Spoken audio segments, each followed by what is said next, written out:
Now we start solution of system of linear equation using Gauss-Jordan method. ये method कौन सा इस्तेमाल किया गया है? इसने बताया कि solution of system of linear equation, हमारे पास लीनियर इक्वेशन का सॉल्यूशन करना है, लेकिन मेथड कौन सा अप्लाई करना है? गॉस-जॉर्डन मेथड अप्लाई करना है। अब गॉस-जॉर्डन मेथड का आपको फार्मूला पता होना चाहिए, कैसे हम अप्लाई करेंगे। ये बेसिक इंट्रोडक्शन है। A system of linear equation consists of multiple equations with multiple unknowns। ये बता है कि जो भी सिस्टम ऑफ लीनियर इक्वेशन है उसमें कंसिस्ट करता है मल्टीपल इक्वेशन ज़्यादा भी हो सकती है। एक देखो यहाँ पे 2 हो सकती है, 3 हो सकती है, 4 इक्वेशंस हो सकती है, एंड मल्टीपल अननाउंस की एलिमेंट्स की क्वांटिटी भी ज़्यादा हो सकती है। आपने यहाँ पे देखो 3 इक्वेशन आपके पास गिवन है, 3 की जगह आपके पास 4 इक्वेशन भी हो सकती है, 5 भी हो सकती है। आगे ये बताया this can be solve using matrix method like Gauss elimination method and Gauss-Jordan method. ये दोनों मेथड अप्लाई कर सकते हैं हम इसके अंदर।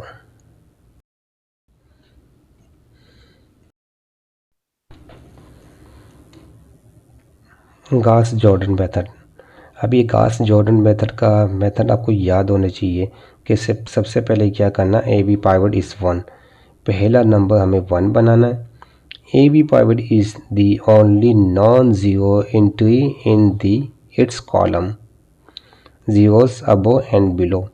यानी ये कंडीशंस होनी चाहिए जो आप मैट्रिक्स की एलिमेंट्स को इस फॉर्म में बनाओगे। ये आइडेंटिटी मैट्रिक्स बनना चाहिए, बाकी जितने भी एलिमेंट्स क्या होगा, ज़ीरो।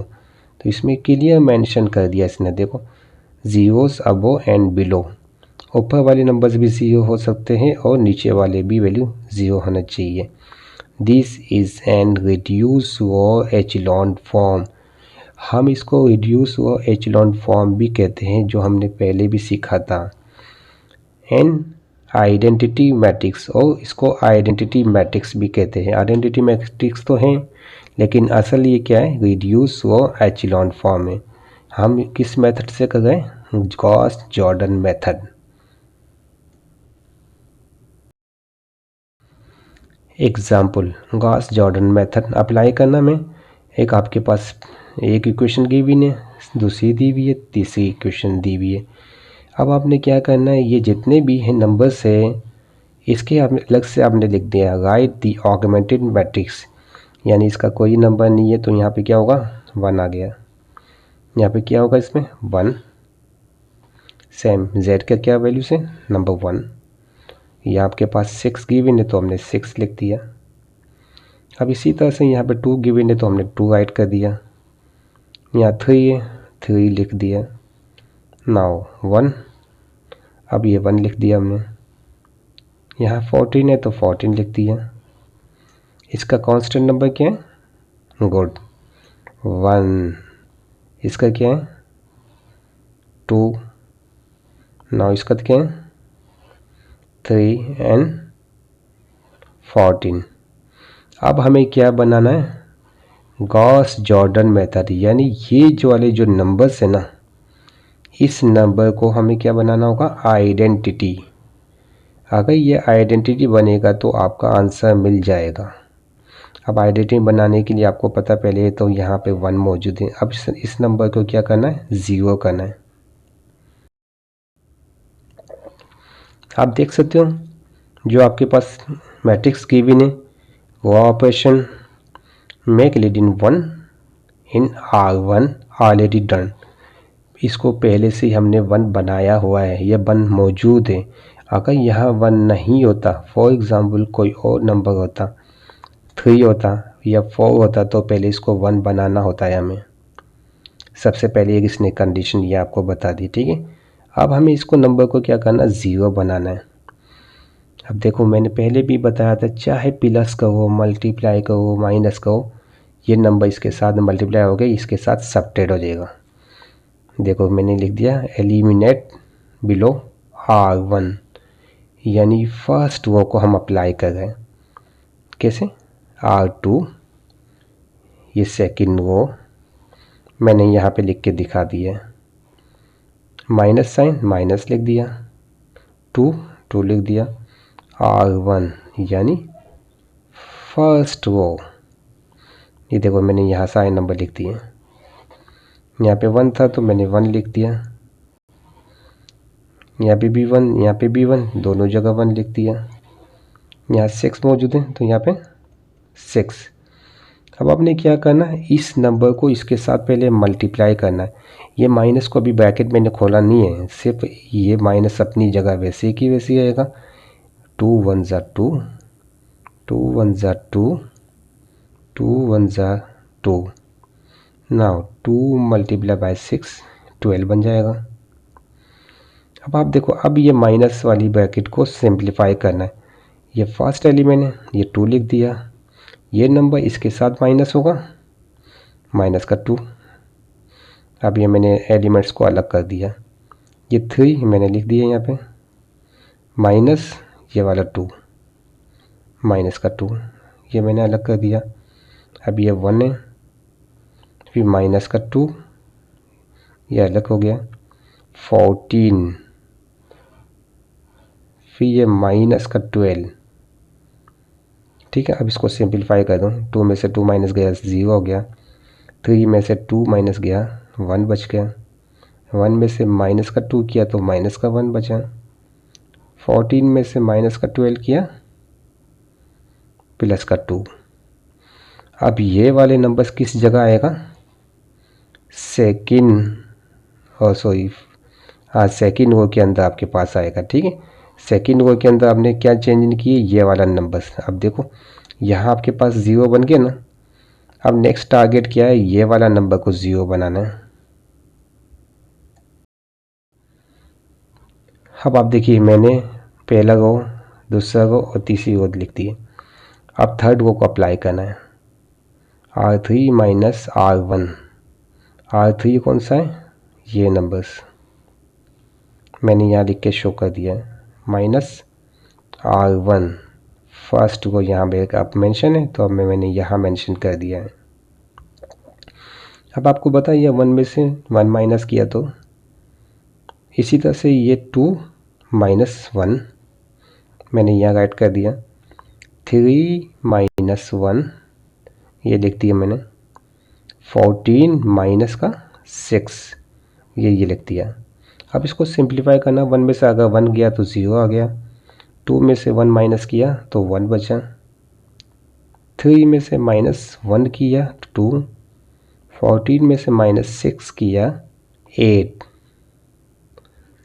अब ये जितने भी नंबर्स थे ना, ये कौन सी वो थी, थर्ड। इसको चेंज करने के बाद न्यू वॉस आपके पास बन गई, ये मैंने नीचे लिख दिया, 1 की जगह 1, 2 की जगह 2, 8 की जगह 8। अब आप देखो मैं इसको आइडेंटिटी मैट्रिक्स बना रहा हूँ, ये 1 पहले से ही मौजूद है। अब इस नंबर को क्या करना है, 0 बनाना है। जो आपका दिल करे पहले काम कर सकते हो, पहले इसको 0 बना दो या इसको 0 बना दो, या आप ऐसा भी कर सकते हो कि ये वाले नंबर को 1 बना दो। जो मेथड आपको आसान लगे वो स्टेप आपने फॉलो कर सकते हो। अब आप देखिए R3 मैंने इसको 0 बनाना है, R3 माइनस R2 यानी ये वाला नंबर मैं इसके साथ माइनस कर दूँ तो क्या बनेगा, ये 0 बन जाएगा। ये मैंने इसका फाइनल सॉल्यूशन यहाँ पे भी लिखा है, लेकिन मैंने यहाँ पे रफ वर्क में करके बताया। R3 यानी थर्ड रो मैंने सबसे पहले यहाँ पे लिख दी है कंप्लीट। ये देखिए ये थर्ड रो के जितने भी एलिमेंट्स मैंने यहाँ लिख दिए, माइनस R2 सेकेंड रो के जितने भी नंबर्स हैं वो सब हमने यहाँ मेंशन कर दिए। अब इसी तरह से जैसे मैंने पहले माइनस किया, ये 0 में से माइनस किया 0 तो यहाँ लिख दिया 1 माइनस 1 देन कॉमा 2। अब देखो यहाँ पे माइनस माइनस प्लस हो गया तो प्लस का 1 हो गया, कॉमा 8 माइनस 2, 8 माइनस 2 0 में से 0 माइनस किया तो 0 आ गया, 1 में से 1 माइनस किया तो 0 आ गया, 2 प्लस 1 एंड 3 आ गया, 6 में से 8 में से 2 माइनस किया तो 6 आ गया। अब न्यू एंट्री आपके पास क्या बनी है, ये देखो, ये थर्ड रो, पहले थर्ड रो ये वाली थी। अब यही कि यही नंबर मैंने सारे के सारे उठा के किस में लिख दिए, थर्ड रो के अंदर लिख दिए। सही है। अब थर्ड रो बनने के बाद अब हमें नेक्स्ट स्टेप क्या करना है, अच्छी तरह से देखना है, बिल्कुल आसान मेथड है, कोई मुश्किल नहीं है। अब हमने क्या करना है, ये नंबर्स को 0 बनाना है, सॉरी 0 नहीं 1 बनाना है, क्योंकि ये आइडेंटिटी बनेगा। अब इसको आइडेंटिटी बनाने के लिए आपको पता है ये मेथड यानी थर्ड रो को अगर मैं यहाँ क्या करता हूँ, 3 के साथ 1/3 डिवाइड कर देता हूँ। ये देखिए 1/3, ये मैंने पहले भी बताया था। अगर यहाँ पे 1 बनाना है तो कोई भी नंबर प्लस माइनस मल्टीप्लाई करना है तो वो 1। अब मैं 1/3 के साथ इसको डिवाइड करता हूँ तो ये 1 बन जाएगा, तो मैंने 1/3 यहाँ लिख दिया। लेकिन ये third row, complete third row मैंने यहाँ पे साइड पे लिख के भी सॉल्व करके दिया है। इसको इसके साथ मल्टीप्लाई किया 0, इसको इसके साथ मल्टीप्लाई किया 0, ये 1/3 3, 1/3 3, ठीक है। इसी तरह से ये 1/3 इसके साथ मल्टीप्लाई किया तो 6/3। अब ये पहला 0 आ गया, दूसरा 0 आ गया, ये 3 के साथ कैंसिल हो गया तो 1 बचा, 3 1 ज़ा 3, 3 2 ज़ा 6, ये 2 बच गया।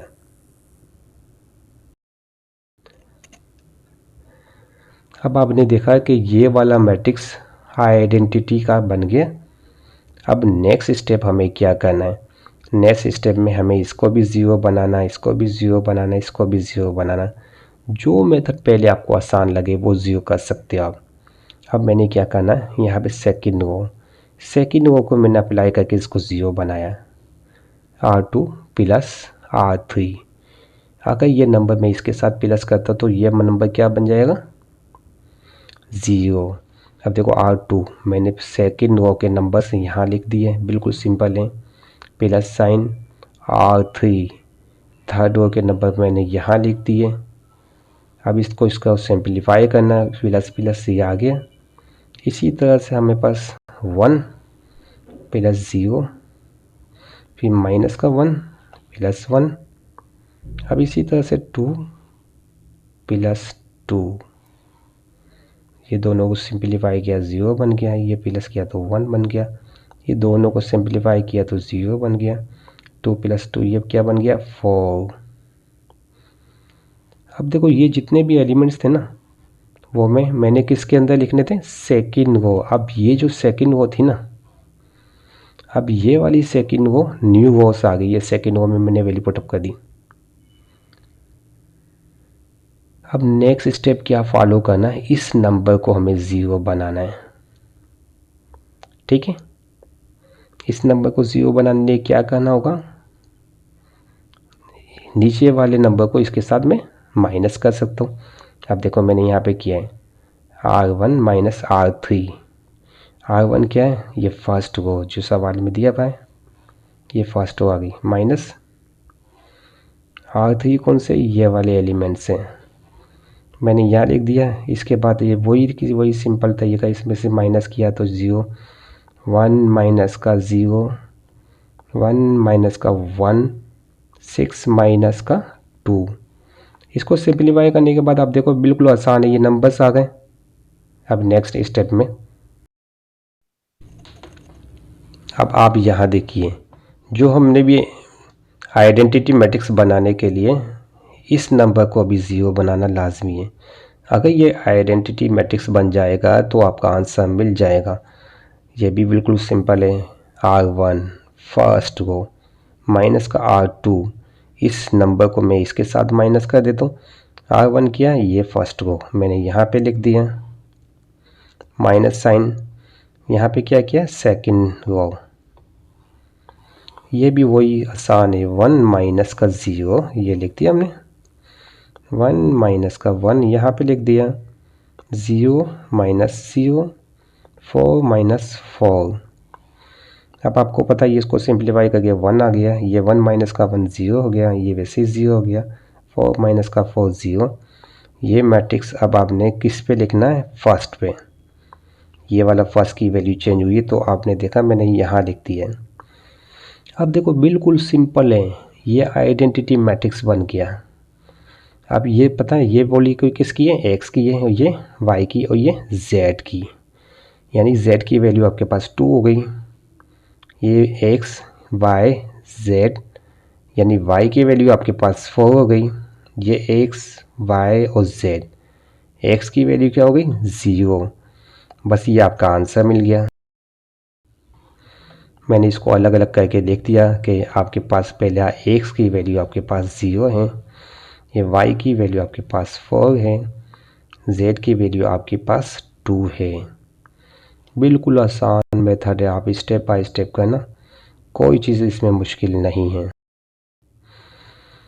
इसके अंदर मैंने आपको एक एप्लीकेशन दी है। A company produce 3 types of product A B C, each product requires a combination of 3 material X Y Z in the following way. कुछ स्टूडेंट्स को ये भी पता होना चाहिए कि हम इसका प्रैक्टिकल लाइफ में कैसे इस्तेमाल करते हैं, इसकी एप्लीकेशन कैसे होती है। ये देखो product A B C 3 product हैं, मटेरियल एक्स की ये वैल्यूज़ है, मटेरियल वाई की वैल्यू ये है, और जेड की वैल्यू ये। यूनिट रिक्वायर्ड, यानी तीनों के जो आपके टोटल 100 यूनिट्स रिक्वायर्ड हो गए। इसी तरह से ये नंबर्स की 120 यूनिट्स रिक्वायर्ड हो गए, ये नंबर का 130 यूनिट्स। अब आपको इसको इक्वेशन बनानी है। Find the quantity of A B C produce, यानी ए ने कितना प्रोड्यूस किया, बी ने कितना किया, सी ने कितना किया। अब सबसे पहले ये इक्वेशन बनेगी, इसके बाद वही की वही मेथड अप्लाई करना जो अभी हमने सॉल्व किया है। ये देखिए मैंने इक्वेशन आपको बना के दे दी है, बिल्कुल सिंपल है। ये वैसे कि वैसी डाटा आपने इक्वेशन यूज़ गॉस एलिमिनेशन और गॉस जॉर्डन, जो मेथड आपको आसान लगता है इसको ट्राई करना, सॉल्व करके देखना, आपका ये फाइनल आंसर ये बनेगा। अच्छा, ये जो आंसर बनता है इस आंसर को किसी भी एक इक्वेशन में पुटअप करना, अगर दोनों वैल्यू इक्वल आती है तो इसका मतलब आपने आंसर सही निकाला है। ओके, अच्छी तरह से वीडियो को भी देखना, समझना, और अगर कोई पॉइंट्स हो, कोई पॉजिटिव कोई चीज़ें बेहतर बनानी है तो भी आप अपनी सजेशन दे सकते हो। टेक केयर, अल्लाह हाफिज़।